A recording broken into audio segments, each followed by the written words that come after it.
All right, we got a decent crowd here now, Steve. There's so much to get to as there is every Monday. I feel like just, let's just start with an open question. I have a lot of things I want to ask you about, but what do you think the most significant thing that happened since we last got together on Monday? Trump demolished the White House, destroyed the White House. Yeah. Um, Yep. and he Give me your did it, and he give me your did it, take on this. Yeah, good. and he did it with Google and Facebook and Salesforce and all of the And Apple. giant tech companies, Apple. They demolished the White House. And I'm not going to give a lecture on campaign finance reform today. And I think it is a very complex subject about what to do around it. But one of the things that caused this disaster was John McCain's politicization of the issue, right? Hmm. Without an understanding of the details of his legislation. So John McCain and McCain-Feingold said, we have a corruption problem, which, Yeah. which was a correct observation. And therefore, this is the solution. And that was not the solution. What it was patently unconstitutional. And I can go back, if I could find them, I could find quotes of mine on the record when I was 29 predicting what would ultimately become Citizens United as a result of the McCain-Feingold legislation. All And right. and that and that passed. And what John McCain always talked about is these corporations. And I think about if he was alive, that the combination of a despotic president in league with these out of control corporations, Trump's oligarchs, this ballroom, and together they demolished the White House without a single opportunity for anyone to object and no review, absolutely arbitrary. And when I think about it like that, I think it's one of the greatest acts of corruption in the entire history of the country. And I think it is at some level an atrocity for the country, but a meaningful political opportunity for Democrats. All right. First of all, we have a big disagreement on McCain Feingold and the constitutionality. I think Citizens United was a travesty. I don't think money equals, corporations giving money equals free speech. But put that aside for a second. Um, this this is one of those issues that, besides McCain, just has not been very successful for politicians to champion. I remember the debate in 2009 in the Obama White House. Obama had, a kind of political reform agenda. There's no doubt that, like, being a political reformer was key to his identity and key to his victory that year. You were on the other side of that campaign, so you could talk some more about that. But once they got into office, they were dealing with the emergency crisis of the economic crisis, and political reform always took a backseat to bread and butter issues, healthcare, trying to do cap and trade, which didn't pass, the Affordable Care Act, and the stimulus package. Right? It's always those issues are always going to beat out. Oh, let's try and fix how we uh, fund our elections, which for lots of people just isn't an acute concern on a day to day basis. So I'm always very skeptical that things like reform ideas that I think are great are big, good political sellers. So why is this one? Why is it different this time? Well, so the direness of the situation today and the magnitude of the corruption makes political reform an urgent national priority. So I'm gonna give a I'll give a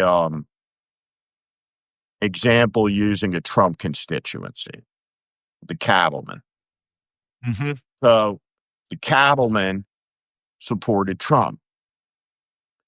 And the American cattlemen and the American farmers been betrayed by Trump, who's bailed out the Argentinian cattlemen at the expense of the American and is destroying their livelihoods, their ranches, their farms. And I say cowboy up, right? Well, I mean it, right? What are you going to do about it? I mean, smarten up. Yeah. But at any rate, Trump betrays and screws over every group that he's ever been in, and he does it for money, right? And so the American economy is cracking. It's cracking. Hmm. Right? Trump's approval numbers are down to 35%. So we're going to have an experiential learning about the consequences of a deranged, despotic president who hates the country having the most power in the country. Right? 49.5%. Again, right? The magnitude of the failure of the Democratic Party here to stop it twice, to confront it now, um, on and on and on. Um, this moment, though, uh, as we look at the destroyed White House, right, from a political perspective, when you think about the opposition, there's one thing that, and I know we have a lot of Democrats between our audience or democratically aligned in our audiences as we talk about this.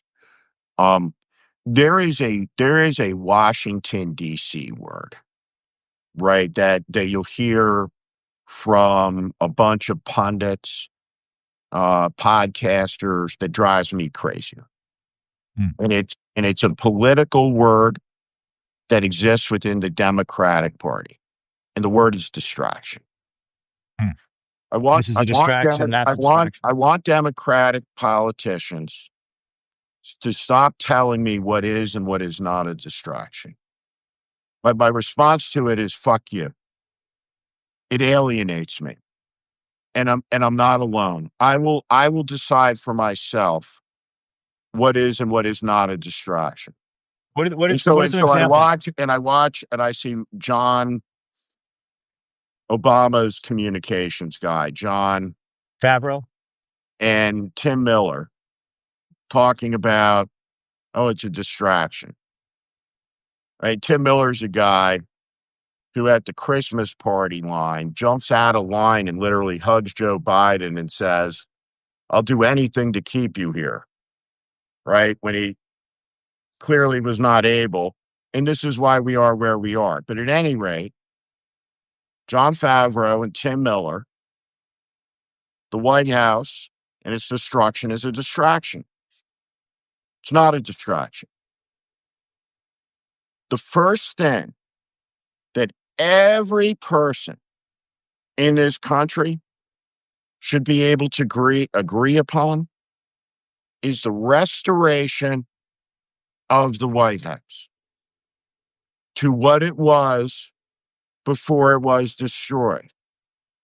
This should be item one on the Democratic Party platform. Condition one for every single Democrat wanting to be president of the United States, Hmm. that the restoration will begin with the restoration of the dignity of the people's house, as surely as if it had been destroyed by Al Qaeda. It must be returned to its state, period. There is a cohort of Americans that if you are on the left and you're a Democrat, you cannot win the election. And thus, America cannot win the election without people like me who see the world the way I see it. We're not a majority, but there's enough of us. This is an issue of profound importance to a lot of Americans. And you go on from there. Now, I'll also Yeah. say this week, um, I always love that guy jumps out of like the bushes at who's that nut from Arizona? Which Who one? runs the Voice of America. She Oh, remi- um, what's her name? Um, hold on, let me look it up because I'm blanking the now. Senate candidate. Oh, I know She exactly who you're talking reminds about. me. She reminds I me of spent a the 90 character. minutes interviewing her. She reminds me of the character from that miniseries V, the Delta Burke character. Carrie Lake, by Yeah. the way. Harry Lake. Jumping out of the bushes in Carrie Lake is not political courage, but with the camera on you, but having a automatic weapon pointed at you, um, as part of the Save America movement's Liberty Cruise is. And so one of the first times I talked about the Liberty vans that are operating as part of the Save America movement was with you, Ryan, and those are operating in Chicago and in Los Angeles. And we have our chaplains, we have veterans, we have lawyers out, we have experienced war correspondents and cameramen, but we had the first instance this weekend of a federal agent pointing his M4 rifle with his laser sight on at the head of a Save America movement cameraman. And you can see that video on the Save America movement site.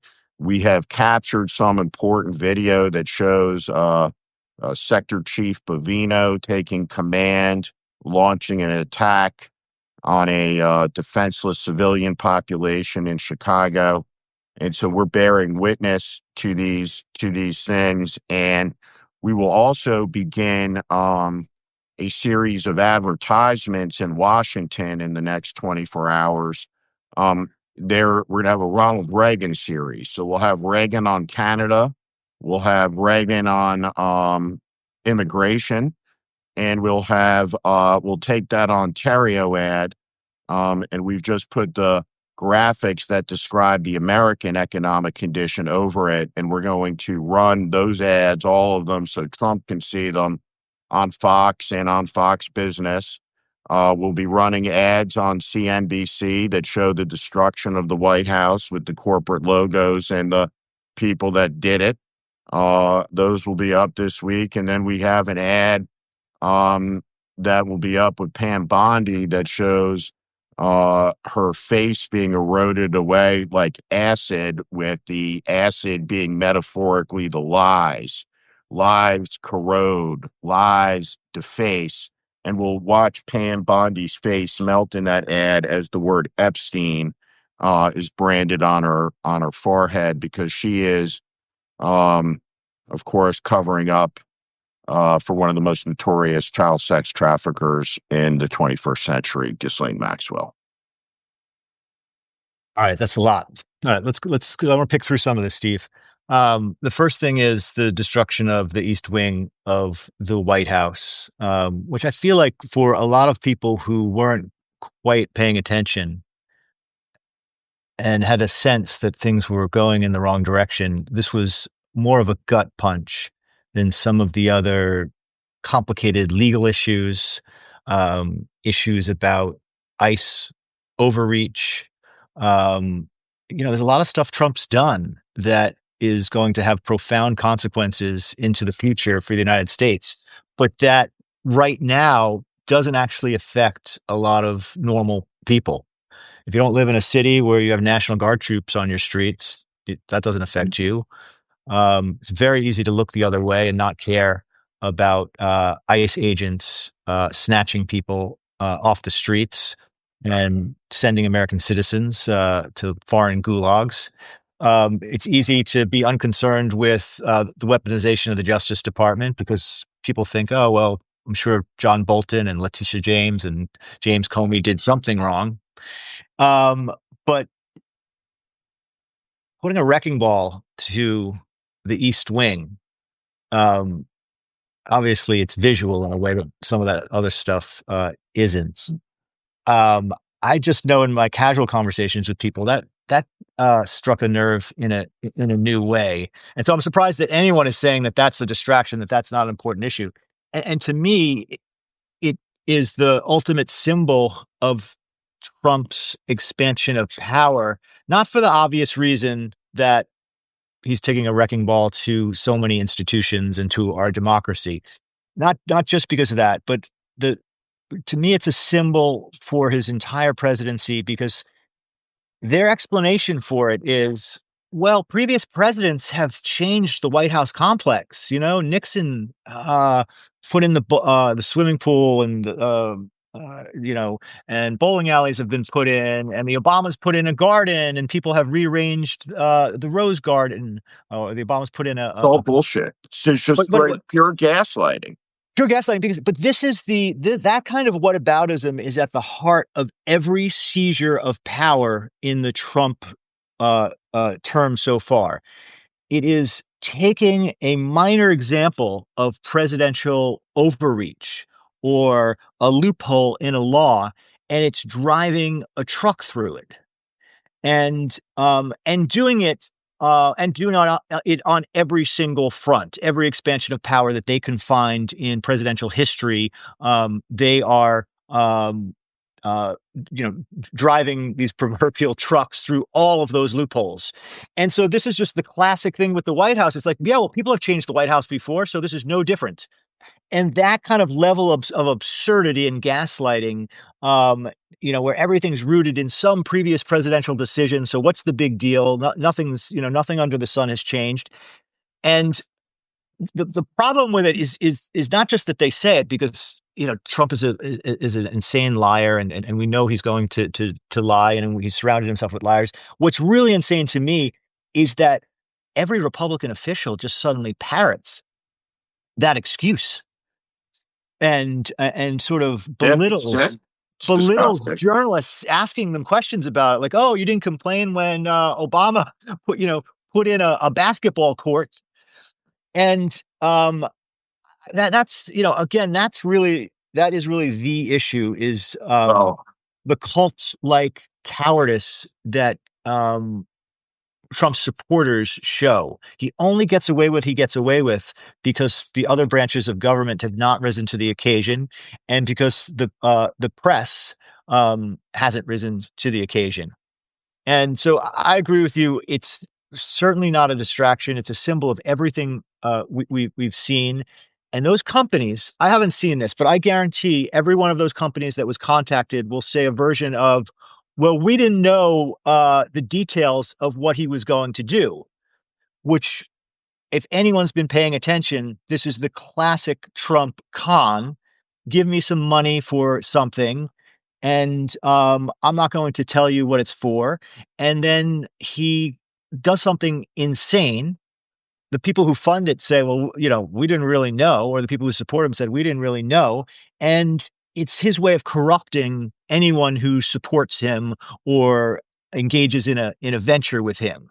So Apple and Google and all these companies are going to say, oh, we didn't know that this was going to happen. And I agree with you. They should be held as accountable as Trump should be for absolutely disgracing the most important American monument. Democrats do a awful job with using images and symbolism, particularly images and symbolism that are connected to patriotic meaning. There's an allergy to it. This is of the utmost importance because wherever you sit in opposition, the opposition must be bigger than MAGA to destroy it. The breaking up of these companies is an urgent matter, economically, politically, but also because they are a threat to our liberty and to our children and the men who run them, are fellow travelers of a fascist movement and president that hates the American people. Franklin Roosevelt talked about that because of the inventive genius of mankind, there will always be a gravity and a desire for some to try to become kings. We had a revolution to topple the king, and we toppled the king. And we made, for 250 years, the law king. And over time, we made the law more just to include its protection for everybody. Donald Trump is a cancer that is destroying the rule of law and replacing it with the rule of arbitrary win. I will reward my friends and I will destroy dissent, and I will take as I please from whomever I want, and I'll crush you for daring to say, no, you won't. So this is a moment in the history of the country, absolutely without precedent, because through all of our crises, we have never had a faithless commander in chief. And again, working to subvert what Washington and Adams and Jefferson and Madison and Hamilton created, Hmm. what Lincoln saved with Grant, with Frederick Douglass, with Harriet Tubman. And everybody should appreciate. I get it. Totally true when you say, yeah, no one cares about that. No one cares about this. No one cares. Well, if we live in don't give a fuckistan, and I think we might, right? So long as everyone's got their phone to stare at, right? Maybe the majority's good. But there's a significant percentage that will not be good and will not live on their knees and will not live at Trump's thugs pointing weapons at us, invading our neighborhoods. And so it seems to me we're at a bit of an impasse. And Yeah. I want to talk about something like really specific about the media before we get off today about Margaret Brennan on CBS, to a Go ahead. point that you made. Well, these Sunday shows are a farce. And and yesterday was ludicrous with Scott Bessent. Scott Bessent says to Margaret Brennan, Canada, through this Ontario ad, is trying a psyop on the American people and interfering with American sovereignty. I mean, first off, Ontario is the largest trading partner for 21 or 22 states. You have $1 trillion trading economy. The border between the United States and Canada joins us, as Ronald Reagan says. It doesn't divide us. But why is Margaret Brennan so unprepared for this show? Why is she so slow on her feet? Why is she unable to, in the moment, say, well, Mr. Secretary, what would you call the $400 million Qatari 747? Was that a foreign influence operation? What about Viktor Orban when he was here in 22 and 24 campaigning for Trump? What about Netanyahu? There is no pushback. There are no follow-up questions. There is no attachment to what happened last week or a month ago or a year ago or 2 years ago or 5 years ago or 10 or 30 or 40. It is all crap. 100%. And this prissy, preening asshole who is wrecking the prosperity of the American people doesn't even get a question asked of him that isn't seeable from 500 meters away. It's obscene. I Well, mean, this is, just, I guess, just, I guess this is the new it's a cancel CBS. the fucking show. Well, at least those shows have been less than helpful for a long time now, and everyone at CBS is being watched for by the new leadership there for how they He treat has a, how they he treat will, Republicans. Barry Weiss rolls around with a security detail of 6 people, right? Well, the Nepo baby, David Ellison, is the front for daddy to control CBS and CNN. It's incredible.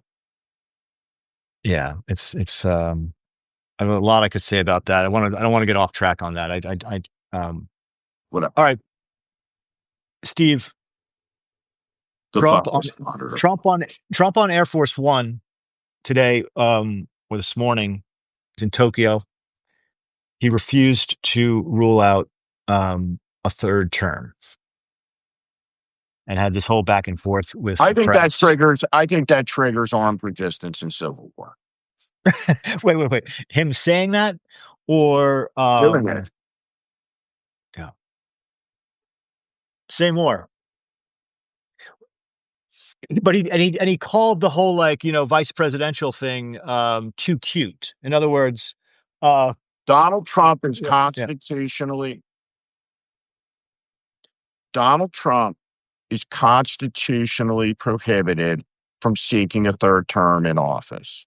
So within the last week, Steve Bannon said that Donald Trump is a divine instrument of God, and get used to it. Donald Trump will be the president of the United States again in 2028 and for the rest of his life, whether you like it or not. No, right? So it's not on me to explain what's going to happen. It's on someone to ask Steve Bannon a question about what he thinks is going to happen.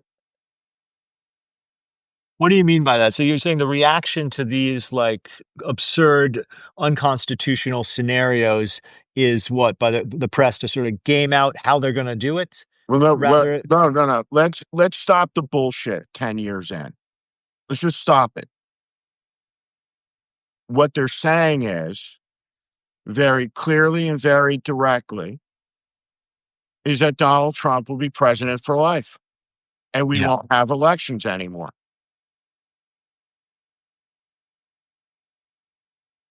Um, I and they're would give doing my life to prevent that from happening without a second's hesitation. they're doing And it I'm in not and the I'm not cloud. alone.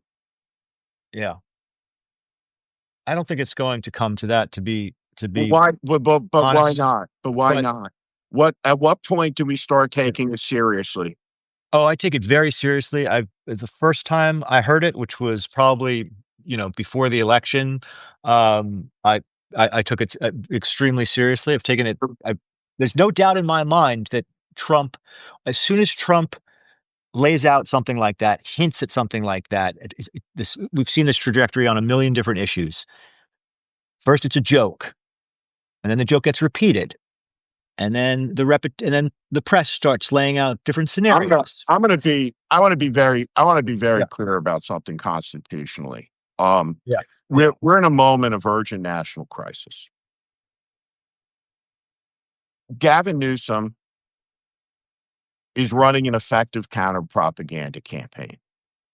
And Gavin Newsom can speak in paragraphs and speak English without a teleprompter, just like J.B. Pritzker. Here's the deal. Each state has the constitutional right affirmed by the Supreme Court that's absolute to form a state militia. The hour is getting close for California to constitute a state militia and to give military training to its militia members. And the same in Illinois. To When do when you what? To have do what? To do what, Steve? Because I to think defend the citizens of the state from a dictator deploying the military and ICE against them under the command of the governor of the state. This is why we have the Second Amendment. I want to be very clear about something. yeah, Steve, I disagree with you here because I want to hear you out, Steve. But Right? this seems like Extreme.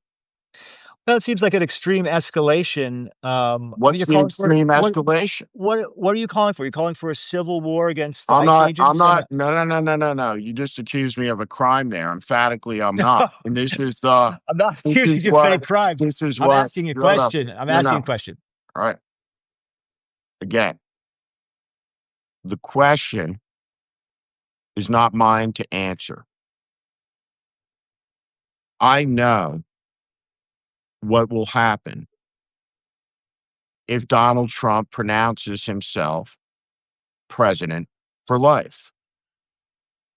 Why doesn't someone in the fucking media ask Stephen Miller a question? Steve Bannon last week said, like it or not, you get Trump. And if that's the case, then there will be civil war. This is the United States. There will not be a dictatorship by the Trump family Yeah, without yeah, yeah. war. No, we're in total agreement about the Right. consequences of what happens Right. if And so Trump tries a third term. I sat But there, I sat there in 2015 at the first instance of corrupt General Flynn talking about lock her up. mhm. It has taken 10 years. I have written 50 different pieces about the journey of 10 years' time. What is happening has built for a long period. It's only a legitimate election if I win. And so we had a coup and he got away with it. And and here we are. And and constitutionally, the state of Texas has a National Guard but it also has a state guard. And those state guards have a tradition that goes back to World War II when the National Guard was deployed as part of the Army. California has laws that provision a state guard, but don't have a constituted state guard. And so when you see an ICE thug pointing a weapon at someone on a street in Illinois, he should be arrested. What Stephen Miller said, which is basically if you're a federal agent, you have an unimpeded license to kill anyone you want because you have immunity given you by Trump, is not true. It's a recipe for war criminals. And so enough of all of this. It's not some extremism on my part. That fat fuck Chris Christie, right, in his book, wrote a paragraph about me. And in his paragraph, he talks about unhinged people like Steve Schmidt, who just couldn't see the wisdom of Trump as a disruptor. I have been right about this for 10 years' time, period. No, look, I agree with you, Steve. Everything he says needs to be taken extremely seriously. When the governor of California talks about not having elections in 2028, that you know people should listen to that. Um, what I think is going to happen before the remedy of state militias being constituted is we're going to have elections in Virginia and New Jersey. Um, we're going to have elections next year in the midterms.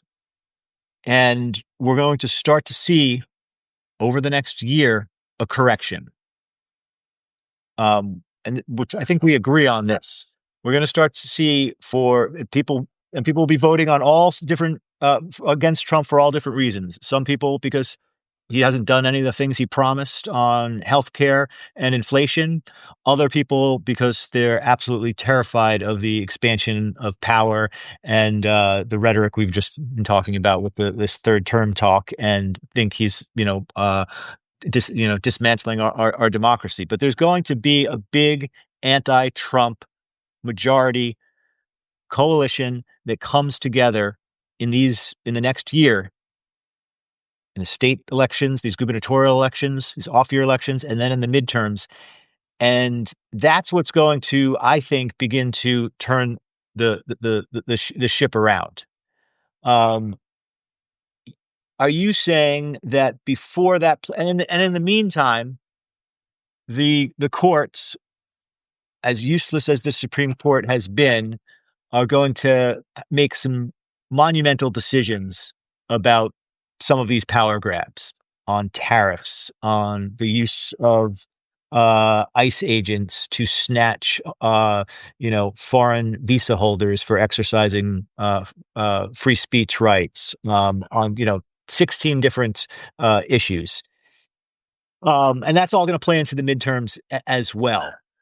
Are you saying that you see a scenario where the militarization of ICE and the cities becomes so concerning that governors have to take that kind of extreme action?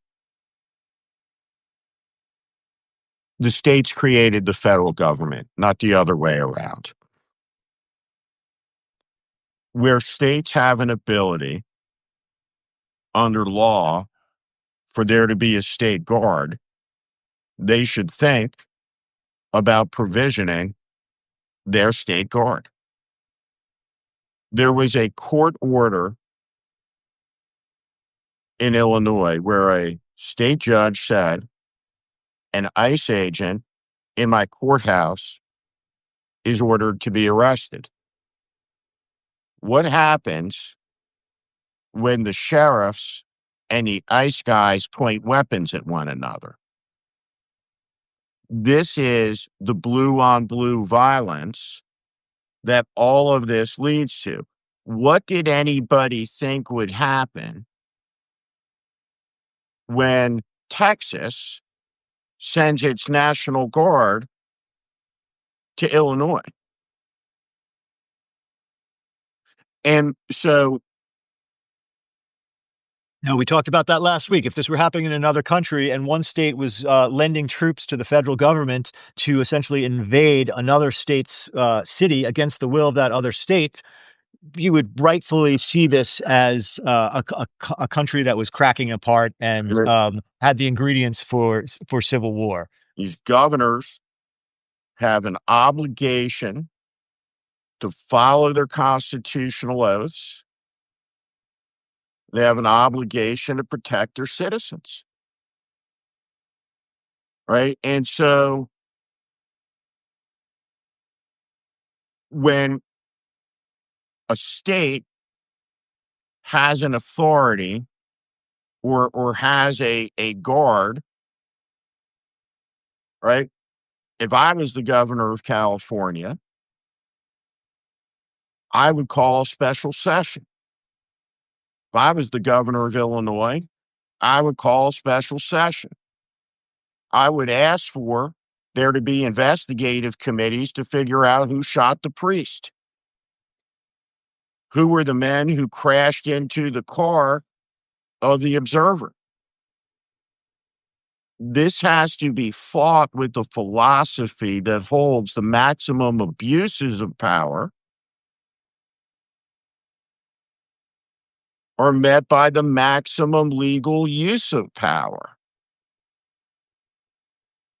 Right? And so the question you're asking me from before, Yeah. to be clear, Steve Bannon, not Steve Schmidt, is the person who is laying the foundation for a second American Civil War. When Steve Bannon goes out and says Trump was sent by God to rule over us, and he's staying for all the rest of his life, and then maybe we'll have JD or Marco or Eric or Donald Jr., or maybe Stephen Miller, Yeah. right? What does he think will happen? And maybe more importantly, why won't anybody ask him a direct question about what he thinks is going to happen? You mean Bannon or Trump? Either. Well, the problem with what Bannon says, to me, one of the many problems is that the press treats this as no different a process story than talking about, whether legislation is going to get out of a certain committee or whether a confirmation is going to go through. It just gets processed in this brain dead political journalist speak about, oh, well, now one of the president's allies is talking about Trump staying for life. Mm. Uh, let's get into the politics of this. I'm not saying this. I'm mocking the way that this is described. And let's look at the scenarios and play the game of whether it's constitutional for Trump to be vice president and then switch with JD Vance and all that bullshit. It's not, because the political press, even after 10 years, is completely incapable of breaking out of that frame of mind. They all grew up covering politics and wanting to cover a politics in a world that doesn't exist anymore, and they can't get on they can't reconstitute these newsrooms and their approach to coverage in a way that is just anti-authoritarian. You know, uh, JVL at the Bulwark, I thought, made a very good point recently. He's someone who knows a lot about modern media, and this point really struck me, and it's influenced how I've started to think about this as well. basically newsrooms right now in America who cover politics, you're making a choice to be anti-authoritarian or not. Because if you are not in your DNA, a newsroom that covers politics and covers what's going on in America, then you will be by default pro authoritarian. You will Of be course. pro propaganda. And there's not a single newsroom around of these major institutions that actually thinks that way, unfortunately. But that is to me, that is one of the biggest problems is because you have an alleged, basically a news media that wants to be neutral in the war between authoritarians and anti-authoritarians. Yeah, balance. I And and it's becoming comical in the way that some of this stuff is covered. I mean, Trump just told the press he wants to, he won't rule out a third term. It should be, even outlets that I respect and I think do a lot of good work. Watching like MSNBC discuss these things, and then cut to a break where they're selling, you know, uh, kidney medicine. It's just the sense of urgency is totally lost. Everything just gets processed through the traditional news media's like myopic inability to stick with one story and make it clear to the public like what the stakes are right now. And I don't know what the answer to that, Steve, is because people get burned out by the hair on fire uh, coverage, and it's a major problem when you have an administration that is essentially, a Watergate with a Watergate level scandal once a week, sometimes multiple on the same day in how to communicate that to the public. You and I know that all of these problems with the media, and it's why independent media is so important. It's why supporting independent media is so important right now. But I don't know what the answer is to uh, the fact that a lot of Americans cannot process the scale of what's going on. um but how do you explain that people could understand what was going on 250 years ago or 150 years ago when there was a lot less of everything and life was more like tough? Like, I mean, I don't. There was no algorithm like Huh? there was the internet. The internet didn't Huh? exist. I mean, So it took um, so it communicate. took 15. When did so like the first, it was 2008 was the first campaign. So it took Mark Zuckerberg and these guys 17 years to destroy American democracy, American society, with the algorithms poisoning the kids, precipitating the vast mental health I, crisis. I mean, just a wretched, sick, consumerist society that tolerates the shooting up of its schools. Like, this may make people go nuts, but I ranked the three worst things of like last week on my list. And remember, everything that happened last week followed 7, 8, 9 million, whatever the number was out on the street, right? So coming in number three for me of worst yeah, thing, bronze medal, is the fighter plane shit bombing of the country, right? As the principal yeah, response to No King's Day. Um, the yeah. worst thing, gold medalist, was the demolition of the White House as we started out. And the second worst thing is Kamala Harris saying, I'm gonna run again. Like, I don't, I think it's sick. Why does that get you so mad? Why doesn't she have a right to jump in, She can do she tell can us what do she's learned?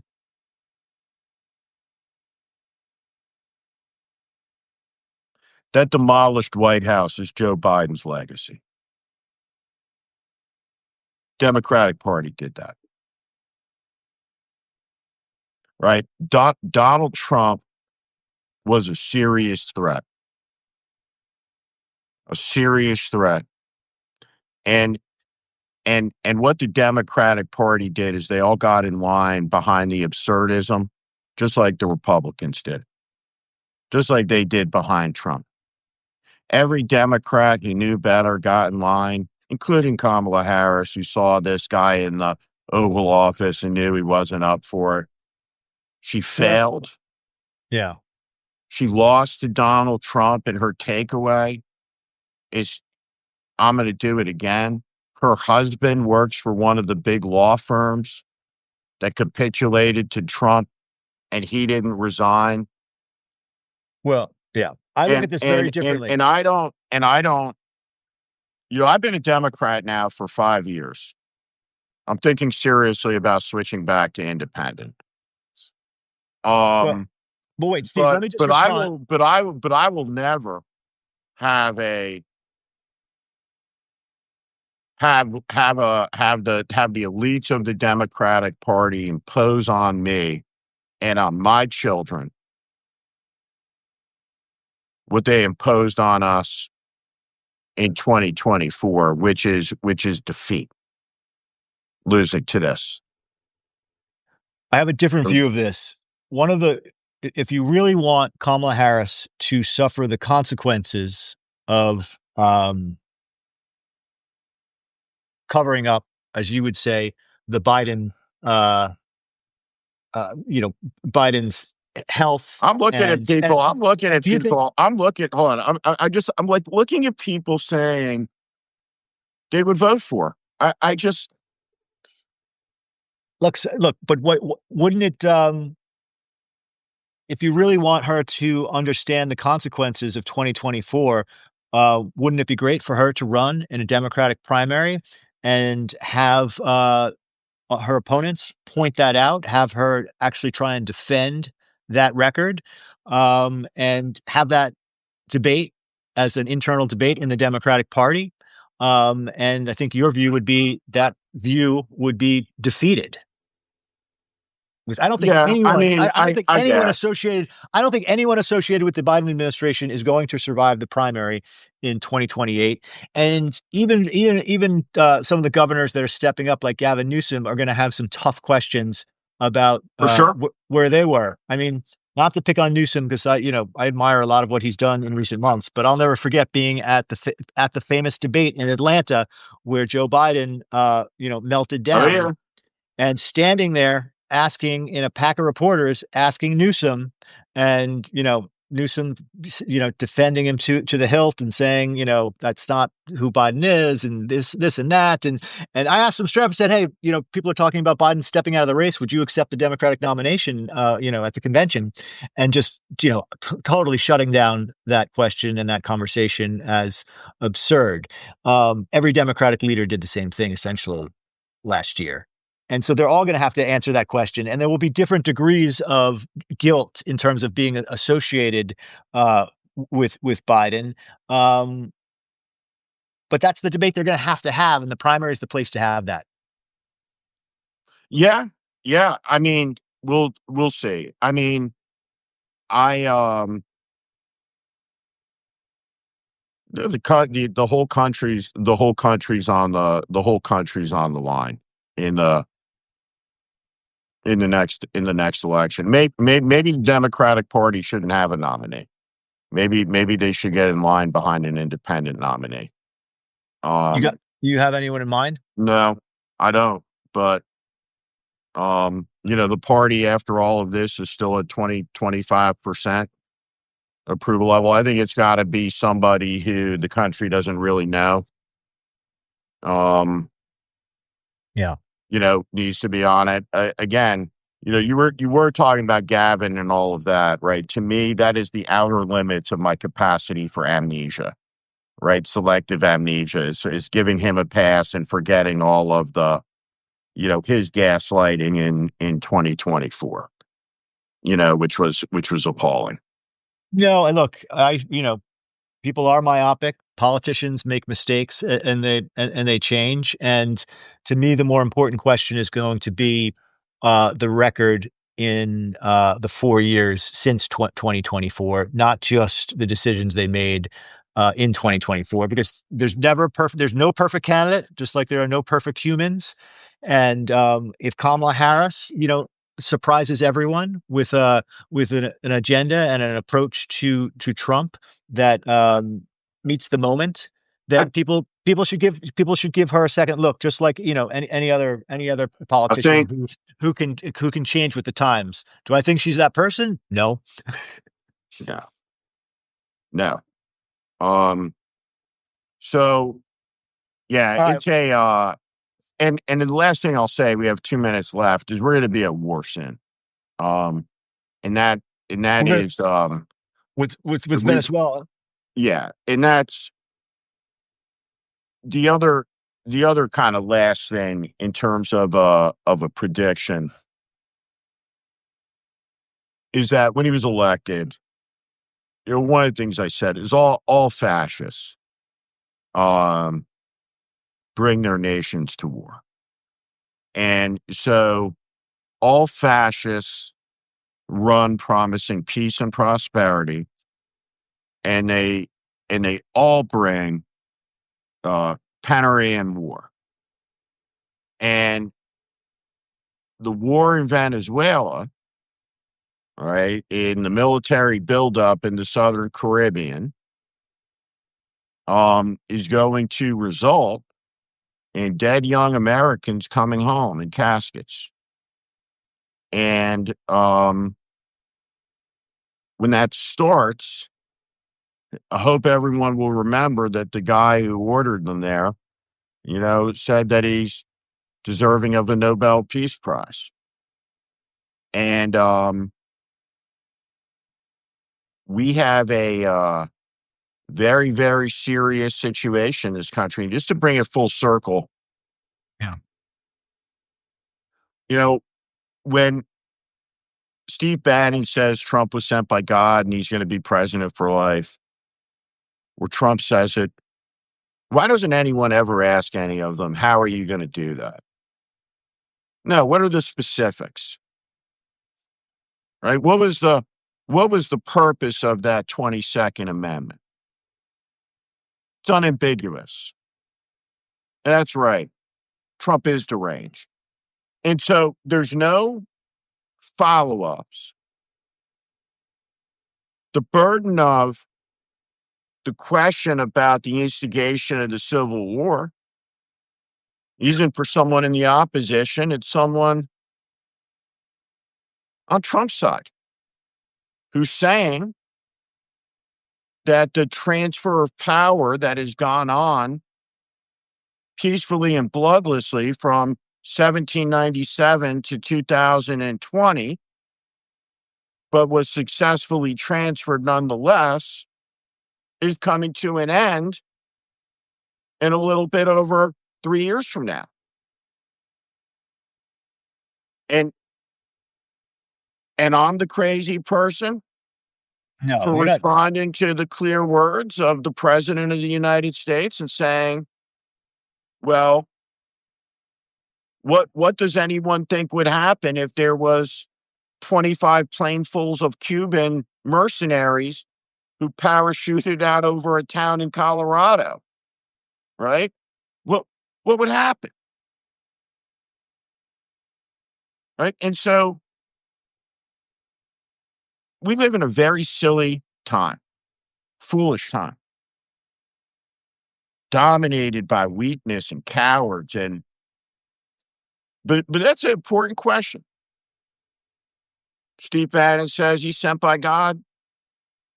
He'll be president for life. Get used to it. Submit. I don't think so. People need to start paying attention. Half the country is just not as worked up as they should be. As big as the No King's Day protests were, they were minuscule. Um, the way Washington views this stuff, Steve, is still as if it's mostly a game, and that politics continues apace, and that Trump is not actually the threat that he appears to be. And I see that all the time in conversations, social interactions in DC with the political class, with other journalists. Um, People's hair are not on fire, actually. The people who you would expect to have their hair on fire, they're not there because people still don't believe that the worst possible outcomes can happen here. And so let's leave it there. It's great talking to you, Steve. Things are actually getting significantly worse every single week we have one of these conversations. Um, August was terrible. September was abysmal, but October has been just a new low. And some of the worst scenarios that we have talked about for months now are coming into view in ways that weren't as clear back in the spring. So I have to ask you two more things real quick. yeah, go ahead. I have to ask you one thing. Yeah, our 1 o'clock thing is a fake thing. We can go as long as we want. What? There's going to be a White House Correspondents' Dinner there this year, I assume so. Look, and these companies are all going to get in a room together and celebrate their journalistic coverage. Like that's going to happen. I think that you have to understand how wedded people still are in this town to and how much they desperately still want things to be the way they were. I'm gonna And yeah, good. second part. Imagine that I have a top communications job on the Democratic nominees campaign, right? I'm in the campaign, Yeah. right? And there's going to be some 30-year-old, 32-year-old reporter with a network, right? New York, they're going to roll up, right? And they're gonna do their introductory shtick, right? I'm a reporter. I'm a this. I'm a that.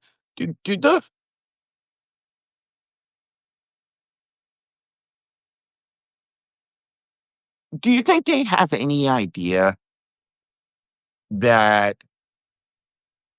what the reaction to that is going to be like going forward when they get out of their Washington bubble into the next campaign?